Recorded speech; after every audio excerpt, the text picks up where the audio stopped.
Mind blowing introduction scenes Nagarjuna గారి వేరే level bro.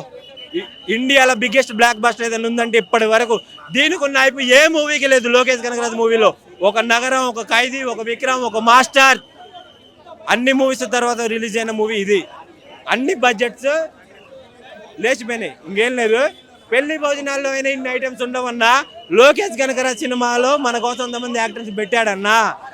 ఎవడబ్బ సొత్తు కాదురా టాలెంట్. లోకేష్ అన్న సినిమాలో ఉంటుంది వైలెంట్. సూర్య గారు తీశారు గజని. ఈ సినిమాతో ప్యాన్ ఇండియాకే రాజు మన రజని. అక్కినేని ఫ్యాన్స్ గుండెల మీద చేసుకొని వెళ్ళండి. 100 కోట్ల సినిమాలు ఏదైనా 1000 కోట్ల సినిమా చూపెట్టాడు నాగార్జున. అమలా మేడం మీకు దండం. మన్మధుడు ఏజ్ బయట పెట్టండి, లేకపోతే ఎవరో ఒకరు తన్నుకొని వెళ్ళిపోతారు.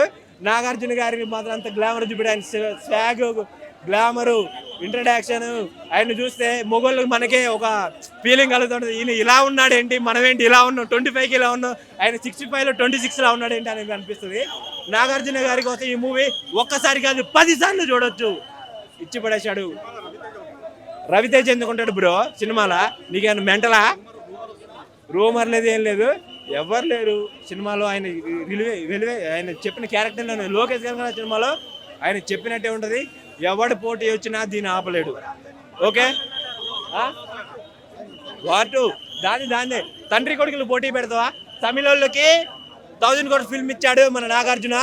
బాలీవుడ్ వాళ్ళకి ఇండస్ట్రీ ఇచ్చాడు మన ఎన్టీఆర్. మూవీ తమిళలోదే డామినేషన్, మాత్రం మన తెలుగుది నాగార్జునది. జనమా నాగార్జున అలా చూస్తుంటే మన మైండ్ బ్లోయింగ్, అసలు మెంటల్ ఎక్కిపోయింది, పిచ్చి వేరే. నాగార్జున అంటే అది ఒక లెవెల్ అనమాట. ఇచ్చి పడేసాడు నాగార్జున.